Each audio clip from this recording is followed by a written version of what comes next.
හරි ඉතින් සුබදසක් කියලා පිළිගන්නවා අදත් මගේ නිපුණ ප්‍රදීප් ඔෆිෂියල් YouTube channel එකත් එක්ක එකතු වෙලා ඉන්න ඔයාලට. ඉතින් මගේ තවත් වීඩියෝ එකක් එක තමයි ඔයාලා මේ එකතු වෙලා ඉන්නේ. මගේ කලින් වීඩියෝ දෙකක් දැම්මා. ඉතින් මේ තුන්වෙනි වීඩියෝ එක. ඉතින් කලින් subscribe කරලා මට like කරලා මට support එකක් දුන්න හැමෝටම ස්තුතියි. ඒ වගේම තව ගොඩක් අය ඉන්නවා subscribe කරලා නැතුව මගේ වීඩියෝ බලන අය අනිවාර්යෙන් subscribe කරන්න කියලා ඉල්ලනවා මගේ channel එක. ඉතින් අද අපි කතා කරමු වාහනයක AC එක නිවැරදිව අපි භාවිතා කරන්නේ කොහොමද? ඉතින් මිත්‍යා මත තියෙනවා ගොඩක් අය හදාගත්ත දේවල් ඒවත් අපි කතා කරමු මේ වීඩියෝ එකෙන්. ඉතින් අපි කතා කරමු මොකද්ද මේ නිවැරදිව වාහනයක AC එකක් භාවිතා කරන්නේ කොහොමද කියලා.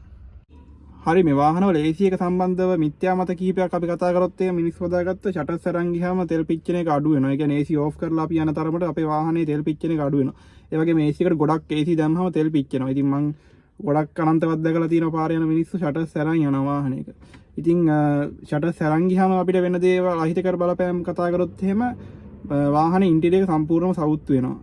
මොකද ඇතුළේ තියෙන එළියේ තියෙන ඩස්ට් එක සම්පූර්ණ වාහනය ඇතුළට ඇවිල්ලා සම්පූර්ණයෙන්ම ඉන්ටීරියර් සවුත් වෙනවා.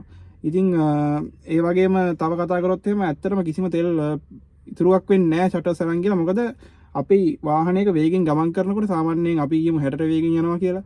60ට වේගකින් ගමන් කරනකොට අපේ ෂටර්ස් ඔක්කොම හතරම ඇරලා තියෙනවා කියමුකෝ වාහනයක. ඉතින් ෂටර්ස් හතරම ඇරියට පස්සේ අපේ හුලං ඇතුළට ඒ කියන්නේ ඇතුළට එනවා.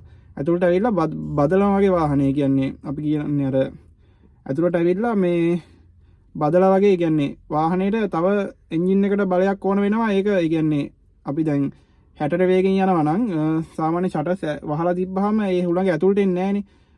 60ට වේගෙන් යනකොට ඒ හුලඟ අපිත් එක්කම වේගෙන්ම යනවා. ඒ වගේ මේ ඇතුළට ආව ගමන් ඒ ස්පීඩ් එකකින්ම පිටිපස්සට අදිනවා වගේ වෙනවා වාහනේ. ඒක තමයි මම බදනවා කියලා අදහස් කරේ. ඉතින් ඒක ෂටර්ස් වහන් ගියාම වෙන්නේ නැහැ. එතකොට ෂටර්ස් අරන් ගියාම ඒ හුළඟ අපිට ඒ බලයට වැඩි වේගයක් දෙන්න වෙනවා මේ ඒ බලය බිඳගෙන යන්න වාහනේ. ඉතින් ඒක තමයි ෂටර්ස් අරන් ගියාම වෙන්නේ. ඉතින් ඒ කියලා කිසිම තෙල් ඉතුරුවක් වෙන්නේ නැහැ මේ ෂටර්ස් අරන් ගියා කියලා. ඉතින් AC එක දාලා ගියොත් ඇත්තටම තෙල් පිච්චීමක් ගොඩක් වෙනවද? ඒකත් තියෙන ප්‍රශ්නයක් ඔයාලට. ඉතින් ඇත්තම කිව්වොත් ඔව් තෙල් පිච්චීමක් වෙනවා. මොකද වාහනයක එන්ජින් එක අයිඩල් එකට වැඩිය රේස් වෙනවා එන්ජින් එක AC එක දැම්මහම. ඉතින් ඒ වගේම නිවැරදි ආකාරයේ භාවිතා කරොත් AC එක ඉතින් තෙල් ඉතුරු කරගෙන පාවිච්චි කරන්න පුළුවන්. හැබැයි තෙල් සාමාන්‍යයෙන් අපි කියමුකෝ 18ක් වැඩ කරන වාහනේ අඩුම 17ක් 16ක් දක්වා අඩුවීමක් වෙනවා AC එක දැම්මා කියලා. හැබැයි ෂටර්ස් අරන් ගියා කියලා ඔක වැඩි ඉතුරුවක් වෙන්නේ නැහැ. සාමාන්‍යයෙන් 17ක් 16ක් කරන වාහනේ මේ මං කියන ආකාරයට AC එක නිවැරදිව භාවිතා කරොත් ඔයාලට අනිවාර්යෙන් ඒ කාර්යක්ෂමතාවයම ගන්න පුළුවන්. කියන්නේ 17 16ට අඩු වෙන්නේ නැති වෙන්න 18ම කරන කාර්යක්ෂමතාවයේ විදිහට ගන්න පුළුවන් මේ මං කරන ටිප්ස් ටික ෆලෝ කරොත්. අනිවාර්යෙන් මේ ටිප්ස් ටික ෆලෝ කරන්න කියලා ඉල්ලනවා. හරි ඉතින් ඔයාලට පේනවා ඇති මෙතන තමයි AC control area එක මේ වාහනේ තියෙන. ඉතින් මේකෙන් අපි එකින් එක ගැන කතා කරොත් එහෙම ඉස්සෙල්ලාම අපි හඳුනගමු පැනල් එකේ තියෙන මේ පැනල්ස් මොනවාද කියලා. ඒ කියන්නේ මේ කන්ට්‍රෝල්ස් මොනවාද කියලා. මෙතන වල පේනවා කීපයක් තියෙනවා. ඉතින් මේක තමයි මුලින්ම අපි කතා කරොත් මේක තමයි කූල් අඩු වැඩි කරන ලයින් එක. ඒ කියන්නේ ටෙම්පරේචර් එක සෙට් කරන්නේ මේකෙන්. ගොඩක් අය හිතනවා මේ මැද බ්ලෝවර් ස්පීඩ් එකෙන් තමයි ටෙම්පරේචර් එක සෙට් කරන්නේ කියලා. එහෙම එකක් නැහැ. අපිට මේකෙන් පුළුවන් හුළඟ වැඩි කරගන්න. ඒ බ්ලෝවර් එක මෙතන තියෙනවා 1 2 3 4 කට ස්පීඩ් 4ක්. මේක අපි අඩු වැඩි කරා කියලා මෙතන කූල් එක අඩු වැඩි වෙන්නේ නැහැ. ඉතින් අපිට මුලින්ම කූල් එක අඩු කරගන්න ඕන නම් මේක තමයි අපි භාවිතා කරන්න ඕනේ.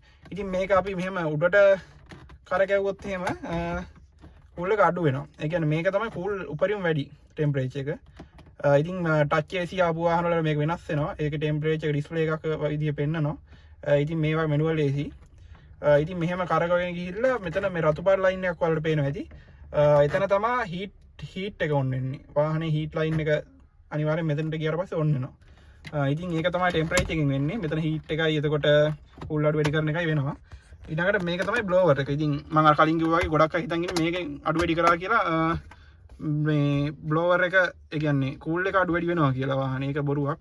ඉතින් එහෙම දෙයක් වෙන්නේ නැහැ. මේකෙන් තමයි අපි කූල් එක අඩු වැඩි කරන්නේ. මේක තමයි බ්ලෝවර් එක. ඉතින් ඊළඟ දේ තමයි මේක. මේ මොකද්ද? ඉතින් මේකේ මෝඩ්ස් ගොඩක් තියෙනවා මේ නොබ් එකේ. මේක තියෙනවා පැසෙන්ජර් කෙනෙක්ගේ මේ ඔයාලට පේනවා ඇති පැසෙන්ජර් කෙනෙක් පෙන්නලා තියෙනවා. ඉතින් ඊළඟට පැසෙන්ජර් කෙනෙක්ගේ ඒ කියන්නේ පැසෙන්ජර් කෙලින් ඊතලයක් දීලා තියෙනවා. ඊළඟට පැසෙන්ජර් කෙලින් ඊතලයයි ඊට පස්සේ යටට ඊතලයයි දීලා තියෙනවා. ඊට පස්සේ යටට ඊතලයි. ඊට පස්සේ යටටයි මේ මොකද්ද මේ ඉන්ඩිකේට් එක කියන්නේ.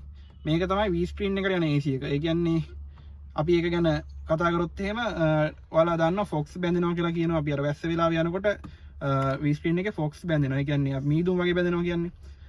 ඉතින් ඒක අයින් කරන්න තමයි මේක තියෙන්නේ. ඉතින් මුලින්ම මේකෙන් වෙන දේ කතා කරොත් එහෙම මේකේ මුලින්ම තියෙන්නේ පැසෙන්ජර් එකේ කෙලින්ම මූණට. ඒ කියන්නේ මුලින් මූණට එන විදිහට තමයි මේ තියෙන්නේ AC එක. ඉතින් ඒක දැම්මම මෙහෙම වෙනවා. ඉතින් ඊළඟට මූණටයි කකුල් වලටයි. ඒක මේ දෙකටම සෙට් කරගන්න පුළුවන්. ඊළඟට මේ තියෙන්නේ කකුල් වලට විතරයි. හරි. ඉතින් ඊළඟට කකුල් වලටයි V screen එකටයි. ඒ කියන්නේ fog එකට අයින් කරන්නයි කකුල් වලටයි. ඉතින් use with මෙන්න මේ logo එක. මොකද්ද මේ කියන්නේ? ඒක මම ඊළඟට කියන්න. ඒකත් ඊට පස්සේ මෙතන V screen එක විතරක් දාන්න පුළුවන්. ඉතින් ඊළඟට අපි ස්ටාර්ට් කරලා බලමු වාහනේ කොහොමද වැඩ කරන්නේ කියලා AC එක. හරි. ස්ටාර්ට් කරලා තියෙන්නේ වාහනේ. හරි අපි AC එක දාමු. මෙතන ස්විච් එක තියෙනවා. මේ තමයි AC on off ස්විච් එක. හරි. AC එක on කරලා තියෙන්නේ. හරි. ඉතින් මෙතනින් අපි ඔන්න දැන් දෙවෙනි බ්ලෝවර් එක, ඔන්න තුන්වෙනි එක, ඔන්න හතරවෙනි. ඔයාලට උණගේ හැයින වැඩි තත්ත්වය. ඉතින් සාමාන්‍යයෙන් එක තමයි ඔයාලට මම කිව්වා ෆුවල් ඉකොනොමි එක ගැන හිතනවා නම් අනිවාර්යෙන් බ්ලෝවර් එක එකේ තියාගෙන යන්න. ඒ කියන්නේ රස්නේ වෙලාවක කොහොමත් එකේ බ්ලෝවර් එකේ කූල් වෙන්නේ නැහැ. ඒ කියන්නේ සාමාන්‍යයෙන් දෙකටවත් දාන්න ඕනේ. එනකොට පුළුවන් තරම් බ්ලෝවර් එක ස්පීඩ් එකේ තියන් යන්න. ඒක පළවෙනි ස්පීඩ් එකේ. හරි. ඉතින් ඊළඟට මේ ස්විච් එක ගැන කතා කරොත් එහෙම මේ මොකද්ද? මේක මෙහෙට කරන්න පුළුවන්, එහාට මෙහාට කරන්න පුළුවන්. ඉතින් ඒක මොකද්ද? ඒක ඇත්තටම ඒකට ගැන කිව්වොත් එහෙම මේක වාහනේ ඇතුලේ සර්කියුලේට් වෙන මෝඩ් එක තමයි මේ තියෙන්නේ. අපි හැමනිතරම තියාගන්න ඕනේ මේ මෝඩ් එක ඇතුලේ තමයි වාහනේ. ඒ කියන්නේ AC එක. ඒතර මේක මොකද්ද? මේ පැත්තට තියෙන්නේ. එළියෙන් ගන්න හුලං අපිට කූල් කරලා දෙන එක තමයි මේ මෝඩ් එකෙන් වෙන්නේ. ඒ කියන්නේ එයාල් සර්කියුලේට් මෝඩ් තමයි මේ දෙකක් තියෙන්නේ.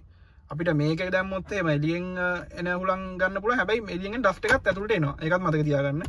කොයිම වෙලාවකවත් මේක දාන්න එපා. හැබැයි දාන්න පුළුවන් අවස්ථා තියෙනවා.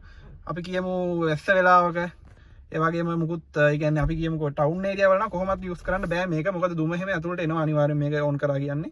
ඉතින් මේක ඔන් කරන්න එපා. අර මං කිව්ව අවස්ථාවේ අනිවාර්යෙන් මේ ඔන් කරන්න එපා මේක. වැස්ස වෙලාවක එතකොට ඔය අපි කියන්නේ තැන්වල පාරවල් තියෙනවනේ. ඒ කියන්නේ කැලබද ඒම පාරවල යූස් කරාට අවුලක් නැහැ.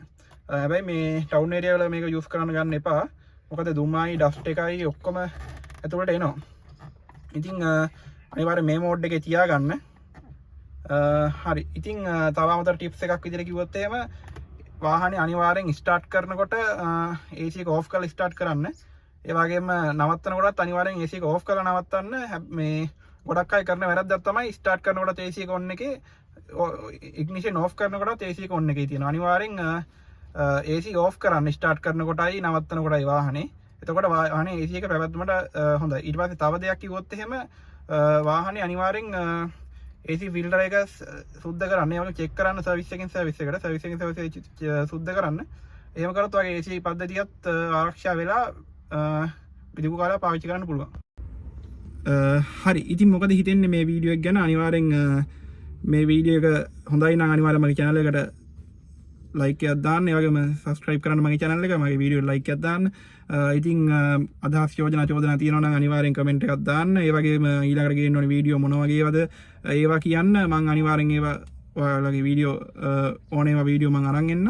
ඉතින් ගිහින් එන්නම්. එහෙනම් හැමෝටම ජය වේවා. සුබ දවසක්.